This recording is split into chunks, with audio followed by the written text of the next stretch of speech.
Buen día, ¿cómo les va? Yo quería grabar esto y publicarlo eh, un rato antes de que se conozca el fallo de la Corte. Para ser preciso, son las 12 menos 10 del mediodía.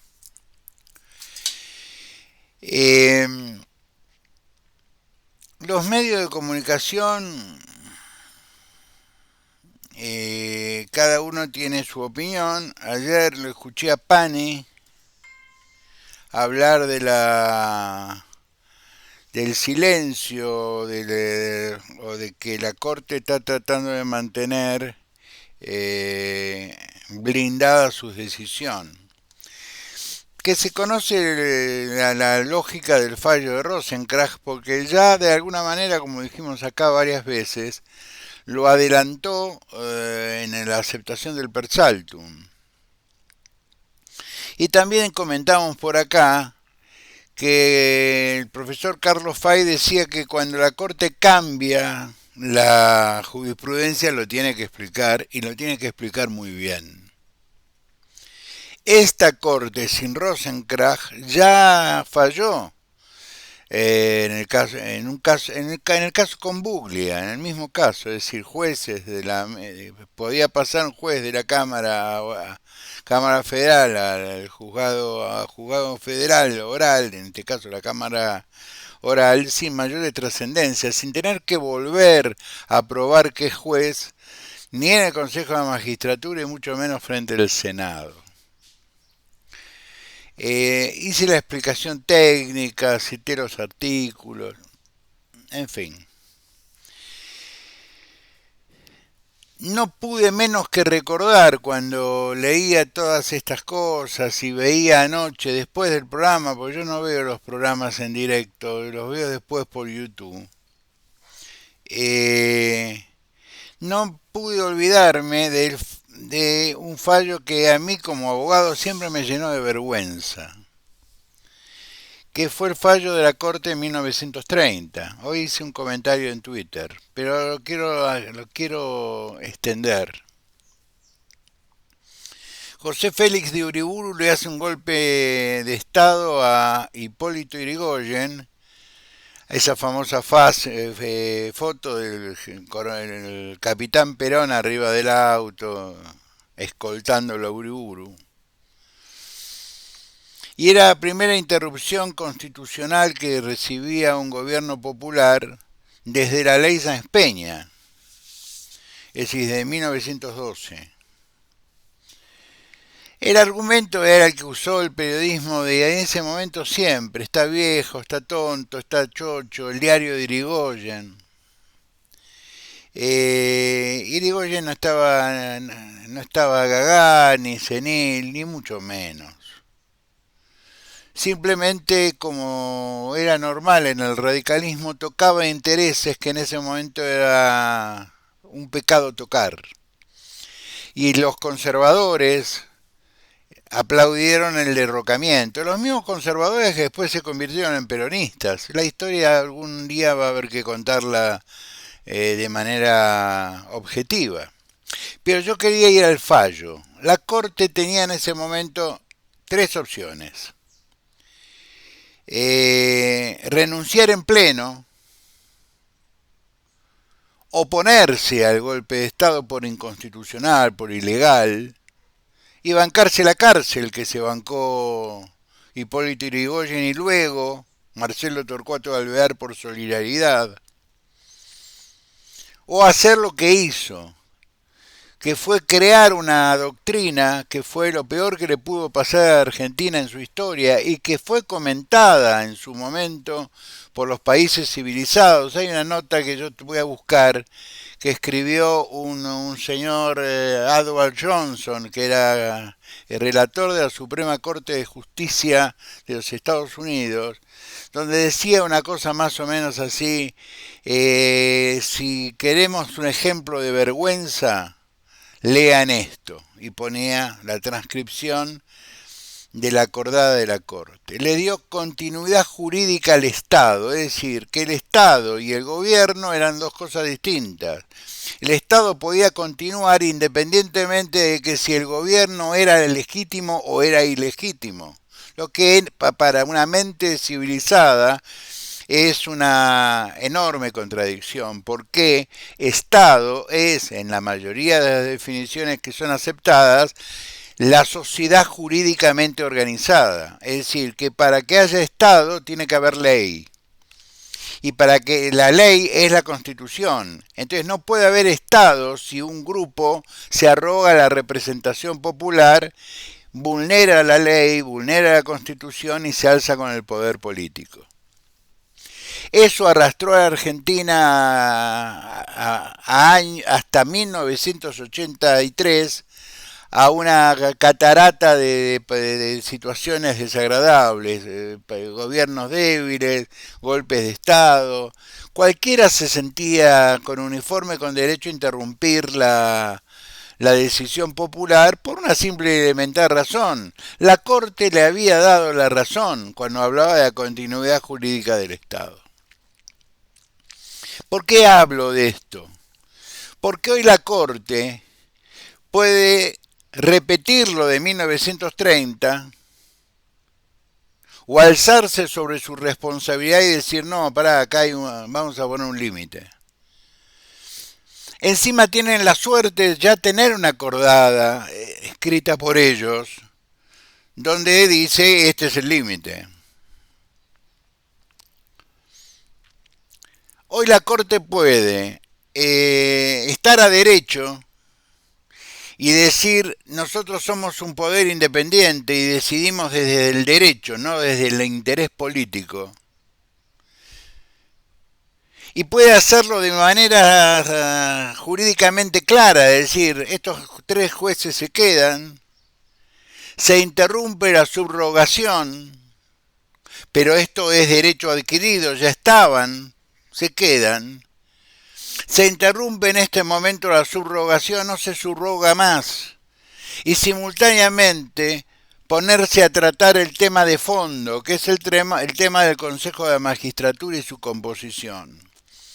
¿Por qué? ¿Qué sentido tendría? ¿Qué hipocresía fenomenal?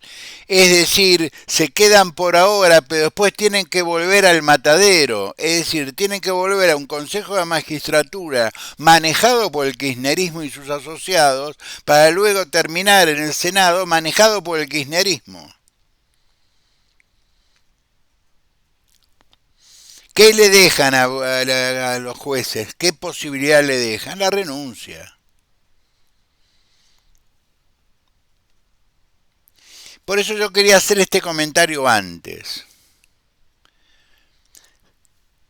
Si los jueces de la Corte quieren no pasar a la historia por muchas cosas, porque tienen bastantes elementos para ser reprochables, pero podrían decir hoy, estos 3 jueces se quedan, con ellos se termina la subrogación indirecta, ¿no es cierto?, para volvamos al sistema tradicional. Comprometerse a tratar el tema del Consejo de Magistratura de manera urgente, porque eso sí tiene una urgencia de carácter institucional, porque tendría sentido decirle a estos 3 jueces, quédense, pero vamos a cambiar la composición del Consejo de Magistratura y le vamos a dar alguna chance. Bien. Segundo tema.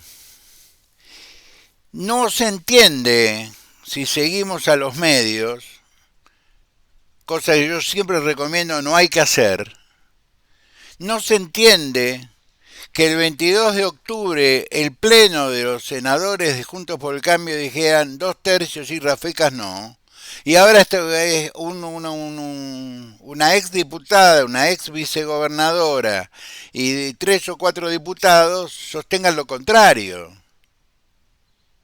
Creo que no es así. Esta no es una pelea, como decía Pani ayer, se adelanta la pelea entre Larreta y Macri. No hay tal pelea.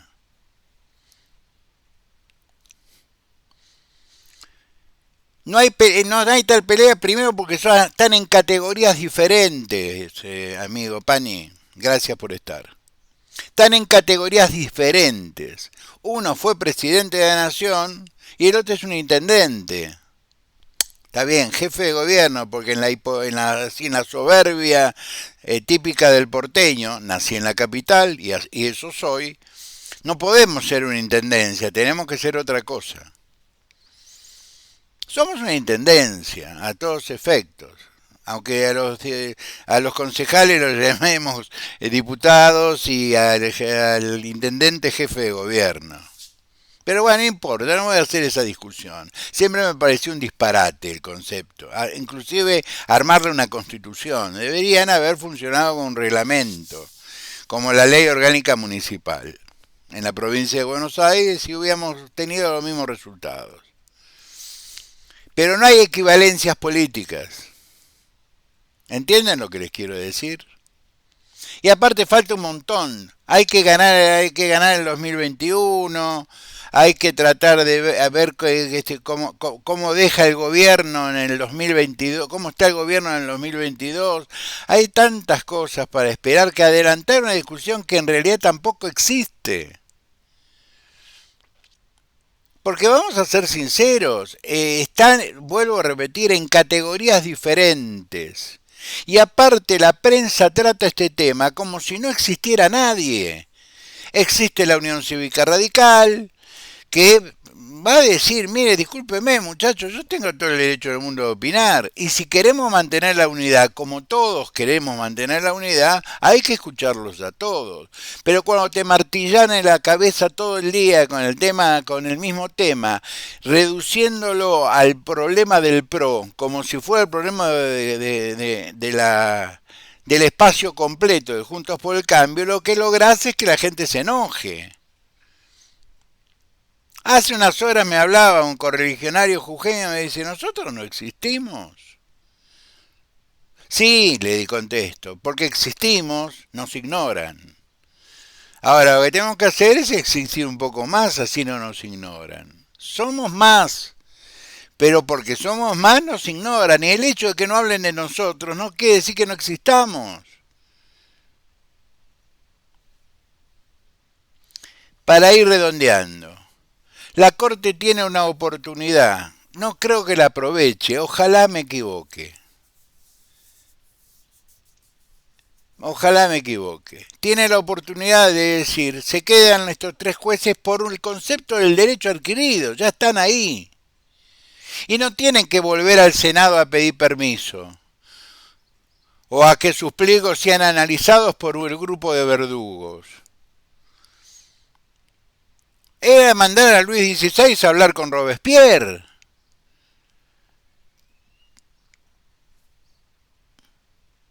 Entonces, vamos a ver, digo, estamos frente a una situación extraordinariamente peligrosa y con esto termino.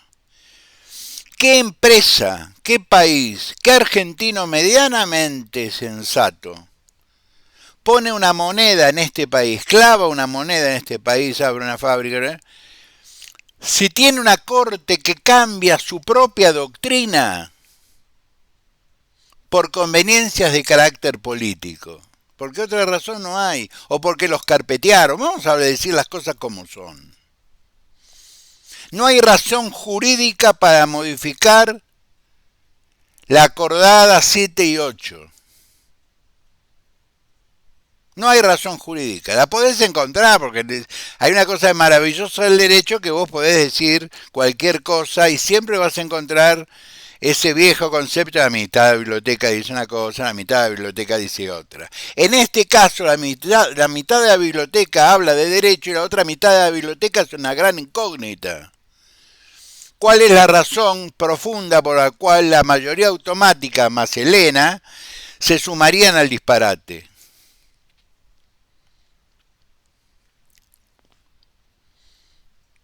Espero haber sido claro.